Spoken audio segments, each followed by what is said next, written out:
I'm Pam, and I'm here to talk about video games. Today I'm talking about a new metroidvania by a solo developer that is a must-play for fans of platforming. It's Before I Go. Before I Go was developed by Jay's Laboratory and released in April 2026 for PC, Xbox, PlayStation, and Switch. The footage here was recorded on an Xbox Series X. Before I Go takes place in a melancholy world overcome with despair. You are the one untainted character, filled with childlike innocence. You are undertaking a journey about accepting death. The game gives a very Metroid-like first impression. The world is alien and lonely. You have a ranged weapon, which you'll be fighting many, frequently spiky enemies with, and you'll unlock new attacks and movement abilities as you go. However, it mixes things up with a talent tree and equipable rings which are used to augment those abilities. Right from the start, Before I Go feels great to play, and the movement only gets better and more interesting as you go. You'll be doing a lot of platforming, and movement can be controlled either with the D-pad or the analog stick. You jump rather high and soon find Pulse Attack, a ranged blast of light that you can fire forward, up, or down, which will be your main attack. The main dangers in the game are enemies which scuttle along surfaces or float through the air. Many have ranged attacks. And spikes. Most of the damage you take will be from spikes. Enemies will knock you back into spikes. You'll hit a wall of spikes in the air and they will knock you back into more spikes on the ground. Thankfully, most enemies drop health pickups when you defeat them, allowing you to refill your health frequently. Since platforming is where this game excels, I'm going to talk about that first. The basic movement feels great, with super responsive controls. As you explore, you'll get new movement abilities like a wall jump. This ability feels amazing, just easy and super smooth to control, though it does look a little silly. You'll also get a dash ability. You can dash on the ground or in the air, not just horizontally, but also vertically. This takes the place of a typical double jump. You can dash both vertically and horizontally on one jump before having to hit the ground or a wall to reset. This also feels amazing. There's a stomp or dive which can interact with items in the environment and also be used to bounce off enemies.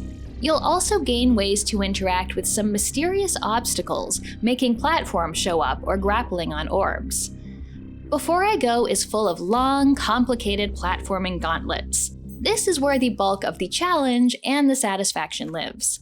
You'll be timing jumps to avoid laser beams, dashing in between rows of spikes above and below you, sliding down walls, teleporting to orbs and launching yourself from them. These are really some of the most fun platforming segments I've done in a game. You're often tasked with making pixel-perfect jumps, and the controls are good enough to handle them. When you fail at platforming, usually by hitting spikes, you'll be instantly respawned in the closest safe location. Before I Go calls itself a punishing Metroidvania in its Steam description, but I really never felt punished. There are a number of difficult platforming segments that took me a number of tries to finish, but I almost never felt frustrated. The controls are great, deaths were my own damn fault, and I always felt encouraged and excited to try again. There are a few different types of checkpoints to assist you as you explore the world. Elevation relics are the big ones. These are your fast travel points and places where you can level up and equip yourself. Smaller checkpoints are used as permanent respawn points and health restoration. And then there are the resurrection relics. These are optional checkpoints which usually appear in the middle of longer platforming sections. You need to use red crystals in order to activate these. You are warned that the red crystals are a limited resource, but they're not that limited. Go ahead, activate all the checkpoints, don't be a hoarder.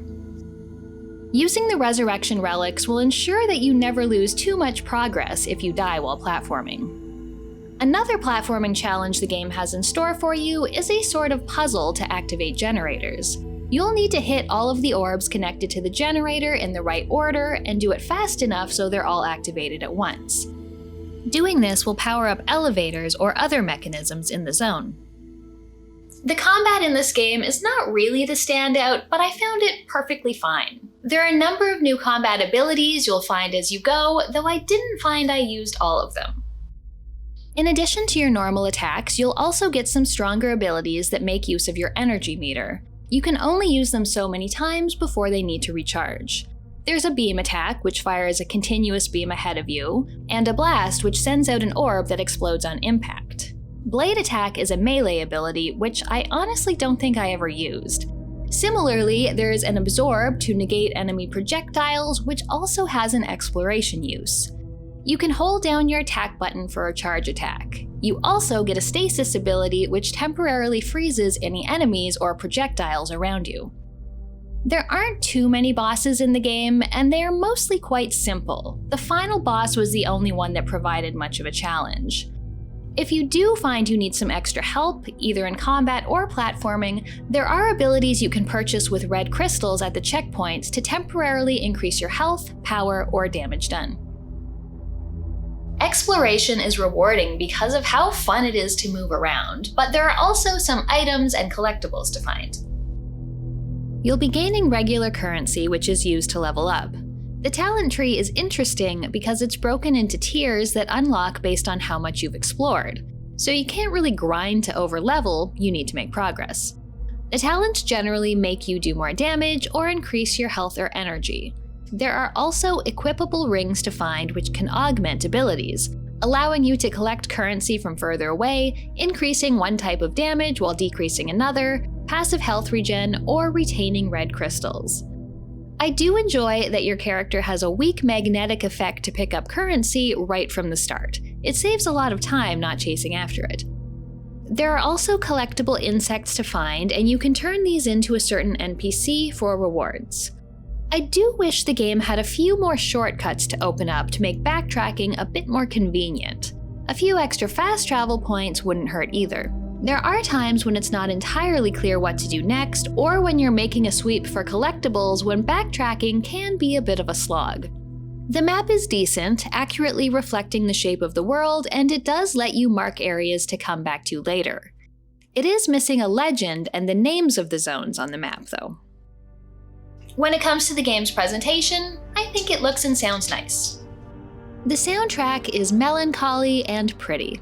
The sound effects and graphics are pleasant. The different areas of the game aren't entirely unique or differentiated, but do a good job of creating a lonely atmosphere. I don't find the story or NPCs you talk to add a lot to the game, but I also just don't care for stories in this genre. It is kinda weird that once you've talked to a character once, they just sit around with nothing else to say all game. There are a number of little usability things I think could be improved. A way to remap controls is always a good thing, but is absent here. It would also be nice if the status screen gave you a little more information. It shows what abilities you have with icons at the top, but I have no idea what these icons mean. A way to view ability and item names, descriptions, and controls would be nice. The first time I played this game, I finished in 10 hours. I had a few percentage points of things left to collect, but absolutely no idea where to find them. Before I Go was such a delightful surprise for me that I actually ended up playing it twice in short succession. I got a review key from the developer on Steam, and I played through it, but didn't record any of my playthrough on the Steam Deck. It plays great on Steam Deck, by the way. I ended up loving the platforming so much that I bought myself a copy on console so I could play through and record it all there. I had an absolute blast with this game. It has some of the most fun platforming and smoothest controls that I've felt in a Metroidvania. It has this magical quality for me of never feeling punishing or frustrating, even at times when it can be quite difficult. I find other aspects of the game, like the combat, are just okay, but the platforming is really the star here and makes Before I Go worth checking out. If you want to see more, check out one of my other Metroidvania reviews here. I have a Patreon, or you can become a channel member if you want to support my channel. Thanks for watching, and I'll see you next time.